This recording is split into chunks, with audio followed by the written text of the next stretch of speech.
Hello, c'est Jessica de Mon Plein Potentiel. J'espère que tu vas bien. J'espère que tu as passé une bonne semaine. Nous sommes dimanche aujourd'hui. J'espère que tu as pris le temps aussi d'aller louer ton Dieu pour ceux qui sont chrétiens comme moi ou pour les autres, que vous avez pris le temps de pouvoir vous ressourcer, de pouvoir vous reposer, parce que c'est important également de pouvoir se reposer. Cette semaine, je continue sur ma lancée sur l'importance de pouvoir prendre soin de soi. Je reviens sur cette thématique que j'ai abordée en milieu de semaine pour vous dire qu'il est très important de s'arrêter et de prendre soin de soi. C'est important dans le monde dans lequel nous vivons, qui est un monde bruyant, qui est un monde dans lequel nous avons beaucoup de choses à faire pour ceux qui sont dans la vie active. Euh, il est nécessaire de pouvoir s'arrêter. Il est nécessaire de prendre des temps de méditation, de prendre des temps de concentration, de prendre des temps où vous êtes simplement vous avec vous-même. J'ai dit précédemment qu'on peut le faire le matin au réveil. Le matin, quand tu te réveilles, avant de pouvoir commencer tes activités, prends d'abord le temps du calme, prends le temps de la méditation, prends le temps de t'étirer, d'étirer ton corps, mais aussi d'étirer ton esprit. Prends le temps de pouvoir chasser toutes les pensées qui ne sont pas des pensées positives, des pensées sur lesquelles tu vas construire, et commence à avoir des pensées qui soient des pensées d'abondance, des pensées de prospérité, des pensées de bien-être. C'est très important. Fais-le tous les matins au réveil. Prends également du temps pour toi, du temps où tu pourras te balader dans des endroits comme celui-ci. Je suis dans un parc, un parc immense. Prends le temps de te reconnecter avec la nature, parce que Dieu aime la nature. Et moi, je crois que la nature nous inspire. Alors, prends le temps de marcher. Si tu as un bois comme le mien, pas loin de chez toi, prends le temps d'y aller, marche, ça va te faire du bien. Ça va faire du bien à ton esprit, ça va faire du bien à ton moral, et ça va te permettre de pouvoir avoir l'inspiration. Ce sont des choses qui sont importantes, parce que avant de vouloir prendre soin des autres, il faut d'abord prendre soin de soi. Hein, parce qu'on peut avoir envie d'être une plus-value pour les autres, ce qui est très bien, d'être une valeur ajoutée pour la vie des autres, de pouvoir leur donner des conseils, de pouvoir leur venir en aide, et on va s'oublier soi-même. Et j'ai envie cette semaine que ça soit une semaine où si tu t'es oublié pendant quelques temps. Si tu t'es oublié ce début d'année, parce que l'année vient de commencer, on vient à peine de finir le mois de janvier, je voudrais que tu te reconnectes avec toi-même et que tu commences à penser à toi, que tu sois intentionnel. Sois intentionnel dans ce que tu fais. Sois intentionnel dans ta manière d'agir, dans ta manière de réfléchir. Et tu dois investir sur toi, parce que Dieu t'a fait don. Il t'a fait don de ce corps. Il t'a fait don de cette personne. La Bible dit que nous sommes des créatures merveilleuses. Dieu, en créant Jessica, Dieu, en te créant toi, Anne, en te créant toi, Eliam, il a vu que nous sommes des créatures merveilleuses. Et il veut que nous puissions être bien, que nous soyons épanouis sur cette terre, hein, d'abord, que nous soyons épanouis dans ce corps, et il a mis en place beaucoup de choses. Donc, je voudrais encore simplement te demander de pouvoir prendre soin de toi et d'être intentionnel, de pouvoir faire en sorte que tes journées soient des journées constructives, des journées qui soient des journées productives.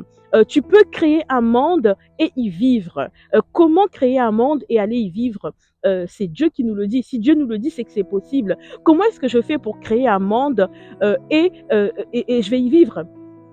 Comment je fais, Jessica? Dans ce monde d'angoisse, dans ce monde d'inquiétude, dans ce monde où j'ai le sentiment que toutes les personnes sont énervées, comment est-ce que moi je fais pour créer un monde et aller y vivre?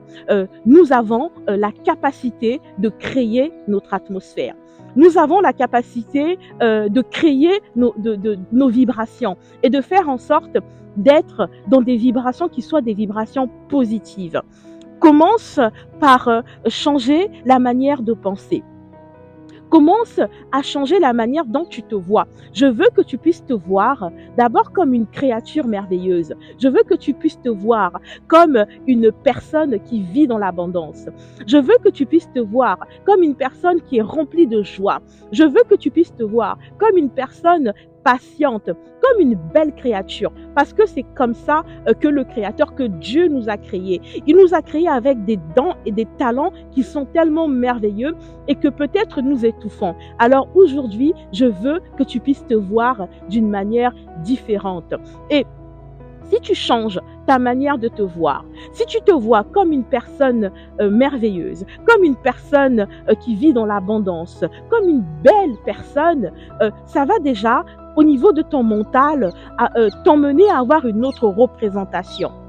Si tu te vois comme une personne joyeuse, même si tu as le sentiment d'être un petit peu triste, tu n'as pas besoin de pouvoir entretenir ce sentiment. Tu te mets dans un moment de joie et tu commences à chanter, ou tu commences à danser ou à louer le Seigneur pour ceux qui sont chrétiens. Tu peux changer d'atmosphère, changer de vibration dans laquelle tu te trouves. Donc tu peux créer un monde et aller y vivre. Créer un monde, c'est simplement changer l'atmosphère autour de toi, changer l'atmosphère dans ta maison. Pour ceux qui ont des familles, vous pouvez faire en sorte que dans votre famille, qu'il puisse y avoir une atmosphère de joie, qu'il puisse y avoir une atmosphère de partage, une atmosphère d'échange. Et ça, c'est des choses que vous pouvez créer. On me racontait dernièrement que un père de famille qui était assez grognon, qui se réveillait souvent le matin et il était souvent de mauvaise humeur. Il va se réveiller sans raison apparente, mais il va répondre à peine à sa femme, à peine à ses enfants. Et dans cette maison, il y avait tout le temps une atmosphère qui était pesante, une atmosphère qui était lourde. Et lui ne comprenait pas. Il disait, mais vous, dans cette famille, vous êtes tout le temps grognant, vous boudez tout le temps. Et ça me donne même pas envie de rester là avec vous. Et après le travail, il partait. Il partait parce qu'il avait le sentiment que chez lui, il y avait quelque chose qui n'allait pas. Et puis un jour, ils ont reçu la visite d'un de leurs amis qui est resté quelques jours. Et c'était un ami qui était rempli de joie, qui était rempli de peps, qui se réveillait le matin, toujours dans la bonne humeur, toujours avec une parole qui égayait la famille, toujours avec une blague. Et pendant tout son séjour, la famille a vécu dans une atmosphère qui était complètement différente. Et les enfants étaient très contents. Ils disaient, mais notre maison est gaie et on apprécie être dans ce type d'atmosphère. Et au moment où cet ami partait, il prend son ami dans un coin et il lui dit, mon cher ami, tu sais que je t'aime beaucoup, tu as une famille merveilleuse, une femme merveilleuse, des enfants merveilleux. Il lui dit, oh oui, mais c'est parce que tu es là, hein. Quand tu n'es pas là, tu vas aller voir, hein. Ma femme, elle va râler, mes enfants, ils vont être grognants, ça va, tu les connais pas, tu les as vus sur leur meilleur jour. Et là, il dira, non, je vais te donner un conseil d'ami, parce que ça fait longtemps qu'on se connaît. Quand je vais partir, essaye en te réveillant tous les matins d'insulfer la joie dans ta famille. Insuffle la joie, comme on a pu le faire, et toujours des paroles qui soient des paroles gentilles, et des paroles douces envers tes enfants, et des paroles tendres envers ta femme. Et tu vas voir, parce que ce que tu sèmes, c'est ce que tu récoltes. Nous, les êtres humains, nous sommes comme la terre. Si aujourd'hui tu plantes des haricots, tu ne vas pas récolter des carottes. Tu vas récolter ce que tu vas semer. Et cet homme a pris le conseil de son ami parce qu'il avait apprécié vivre dans cette atmosphère avec sa famille. Il a pris ce conseil au sérieux et aujourd'hui c'est une famille qui est remplie de joie, qui est remplie d'amour, qui est remplie de tendresse et où on passe des moments agréables quand on va les voir. Ils ont changé leur atmosphère et c'est ça, créer un monde. Vous êtes en capacité de créer un monde et d'y vivre. Quel monde est-ce que tu veux créer? Dans quel type de monde est-ce que tu veux vivre? Je vais aussi te parler de la possibilité de changer la manière de voir sa situation. Peut-être qu'aujourd'hui, tu passes par une situation difficile. Sur le plan des finances, tu as du mal à boucler tes fins de mois. Il y a des factures qui ne sont pas payées. C'est la réalité dans laquelle tu vis. Mais j'ai envie de te dire que commence à penser abondance. Pense abondance. parce que nous sommes dans un monde d'abondance. Dieu a mis dans ce monde plein de richesses. Et les richesses qui ont été mises dans ce monde, elles sont aussi pour toi. Mais tout commence par la manière dont tu vas penser, la manière dont tu vas voir les choses. Donc, commence par penser abondance. Ne dis plus comment je vais faire pour payer, comment je vais faire pour m'en sortir. Je veux que tu puisses avoir des déclarations qui soient des déclarations positives. Je suis riche. Pense que tu es riche. Commence à changer ta mentalité. Commence à changer ta manière de voir. Et tu vas voir que les choses vont s'aligner. Euh, pense des pensées d'abondance. Pense des pensées de richesse. Pour terminer, je veux te dire que c'est hyper important que tu puisses nourrir ton esprit. C'est important que tu prennes le temps de te former. Quand on finit le cursus scolaire, cela ne veut pas dire que notre formation est finie. Tu peux apprendre aujourd'hui tout ce dont tu as besoin d'apprendre. On est dans une période où la connaissance a augmenté. Qu'est-ce que tu as envie d'apprendre? Qu'est-ce que tu veux apprendre? Tu veux apprendre un petit peu de comptabilité pour mieux gérer ton business? C'est possible. Alors, forme-toi. Tu veux apprendre à mieux parler? C'est possible, forme-toi. Nous sommes dans un monde de toutes les possibilités. Et donc, je veux simplement t'encourager à te former, t'encourager à apprendre, t'encourager à aller chercher l'information et aussi à t'entourer. Il faut que tu t'entoures des personnes intelligentes. Tu n'as pas besoin de savoir tout faire. Tu n'as pas besoin d'être fiscaliste, tu n'as pas besoin d'être comptable, tu n'as pas besoin d'être conférencière, tu n'as pas besoin d'être banquier, mais tu peux t'entourer de toutes ces personnes, de toutes ces ressources et ça te permettra de pouvoir avancer. Tu n'es pas obligé de faire tout seul, tu peux te faire aider.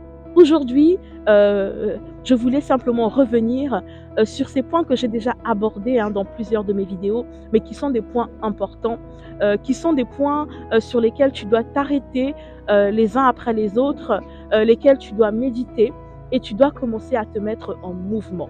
Je suis Jessica. Je suis passionnée de développement personnel. Sur ma chaîne, nous parlons de finances, nous parlons d'immobilier, nous parlons de développement et l'objectif, c'est de pouvoir avancer ensemble, un jour à la fois, un pas après l'autre. Le but, c'est de pouvoir t'aider à arriver à atteindre tes objectifs et surtout à vivre la vie que tu mérites. Alors, je te dis à très bientôt sur mon plein potentiel. Si tu t'es pas encore abonné, je t'invite à t'abonner, à activer la cloche de notification parce que chaque semaine, nous publions des vidéos inspirantes. Mais je t'invite aussi à laisser tes questions en commentaire parce que mon équipe et moi, nous sommes disponibles, nous sommes disposés pour répondre à toutes tes questions. Je te dis à très bientôt.